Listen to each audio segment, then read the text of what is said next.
Bonjour et bienvenue dans cette vidéo où nous allons explorer un sujet fascinant et peu discuté en public, la communication avec les êtres spirituels. Dans tout travail pratique d'initiation, l'une des premières choses à prendre en compte est que nous sommes entourés d'êtres non physiques qui communiquent avec nous en permanence. Mais comment pouvons-nous être conscients de ces impulsions et les utiliser pour notre développement spirituel ? Dans cette vidéo, nous allons découvrir comment notre corps énergétique possède une colonne centrale d'énergie qui est cruciale pour développer notre communication avec les êtres spirituels.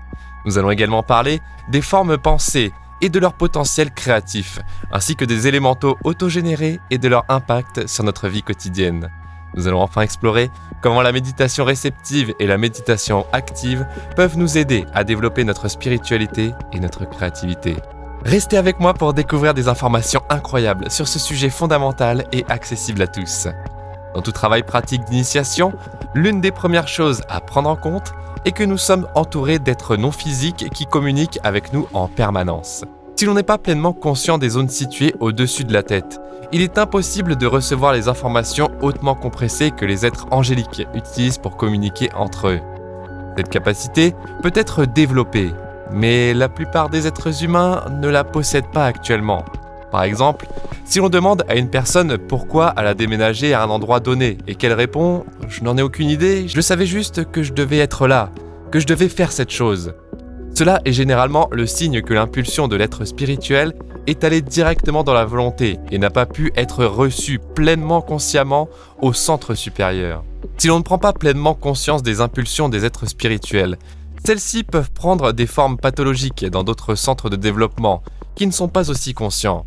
Il y a actuellement un impératif spirituel dans le développement humain qui consiste à devenir d'abord conscient de la communication avec les êtres spirituels. Si cela ne se produit pas, certaines formes pathologiques de l'impulsion qu'ils essaient de nous transmettre deviendront plus importantes dans le monde. C'est une partie très importante de l'initiation classique, bien qu'elle n'ait malheureusement émergé que par fragments dans la métaphysique moderne.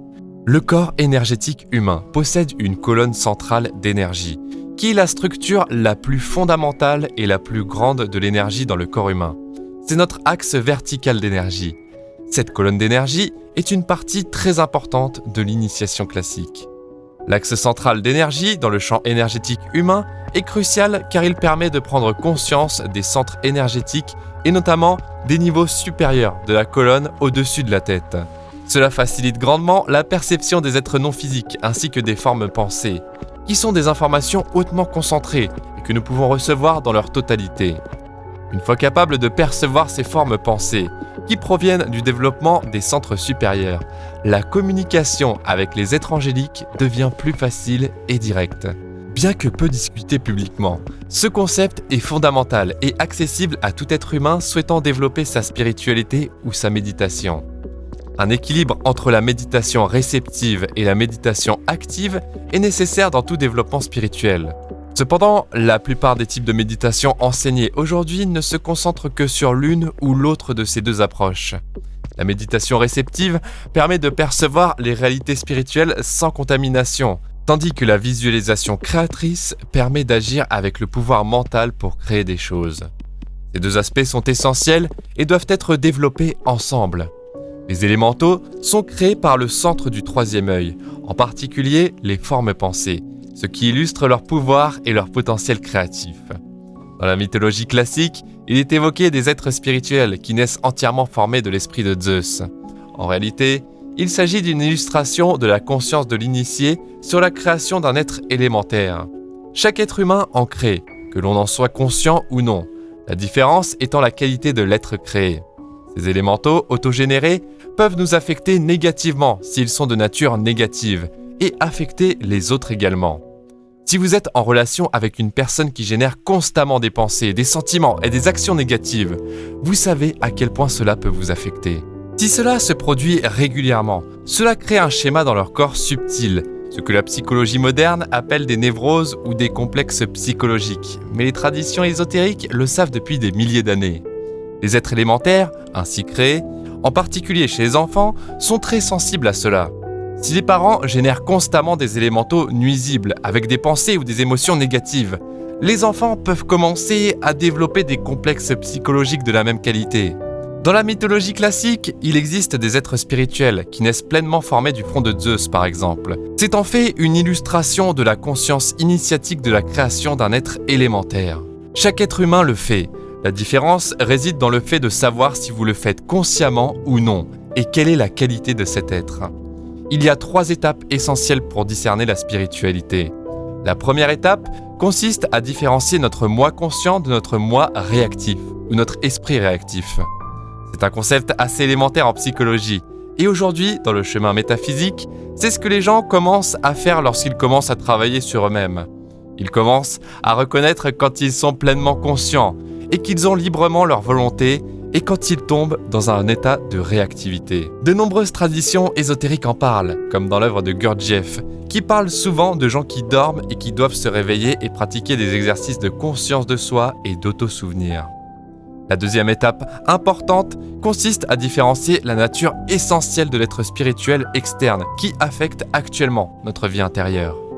Les étapes 2 et 3 ne devraient vraiment être prises en compte que par des personnes ayant un niveau suffisant de ce que nous appellerons la structure spirituelle sur le plan interne.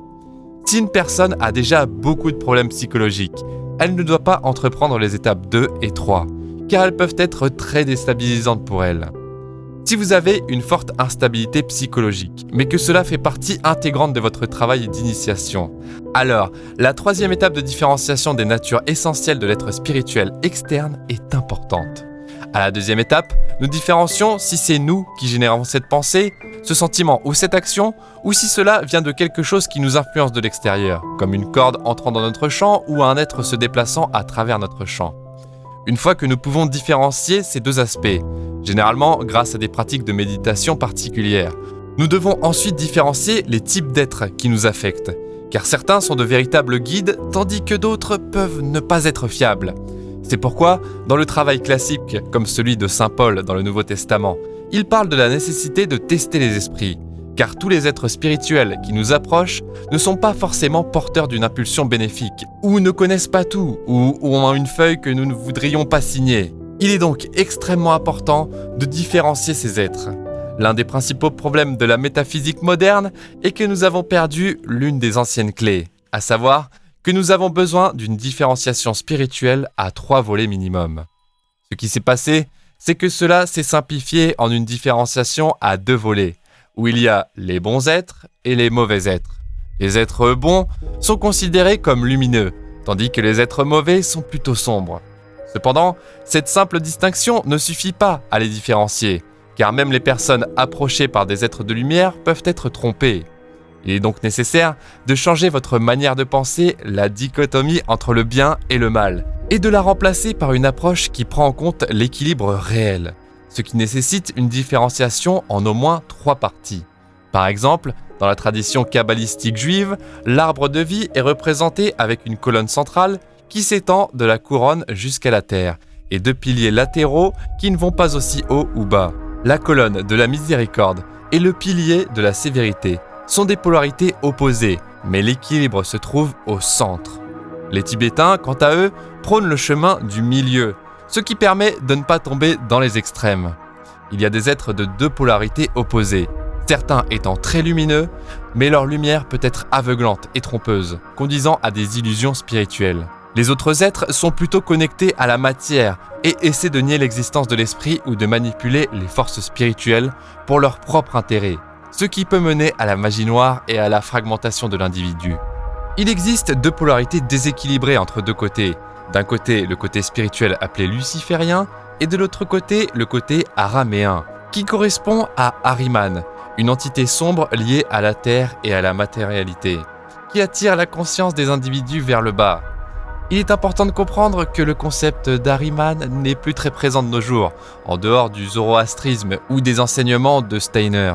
Initialement issu de la tradition perse, ce concept a été repris dans la tradition égyptienne avant de devenir, dans la tradition hébraïque, le concept d'A-Satan, l'adversaire, qui est devenu notre concept actuel de Satan. Traditionnellement, Lucifer et Satan étaient compris comme 2 êtres spirituels très différents et opposés, représentant des forces distinctes. Bien que certaines personnes aujourd'hui continuent à comprendre ces entités comme des polarités opposées, la plupart des croyances actuelles les ont amalgamées en une seule entité, ce qui peut sembler contradictoire. Comment en effet Lucifer, un grand être de lumière, peut-il être confondu avec un être sombre et sclérotique lié à la terre et à l'enfer? Cette confusion a conduit à une perte de différenciation entre ces deux entités. Aujourd'hui, il est courant que des personnes acceptent des grands êtres de lumière comme guides spirituels, sans réaliser que ceux-ci ont une nature luciférienne. Bien que les êtres lucifériens puissent nous offrir de grands cadeaux, si nous les suivons sans discernement, nous risquons de devenir dépendants ou de nous engager dans des formes de spiritualité illusoires, au détriment de notre vie quotidienne et de notre ancrage. D'un autre côté, les êtres araméens peuvent nous aider à être plus responsables dans notre vie quotidienne, mais si nous les laissons prendre le dessus, nous risquons de perdre notre spiritualité et de manipuler les autres. Il est donc important de distinguer ces deux forces opposées des êtres du centre, représentés dans la Kabbale par la colonne centrale où le Christ a été crucifié sur l'image de Golgotha, ou dans le bouddhisme par le chemin du milieu. Pour comprendre les êtres avec lesquels nous sommes en contact, nous devons donc faire cette différenciation minimale à 3 niveaux.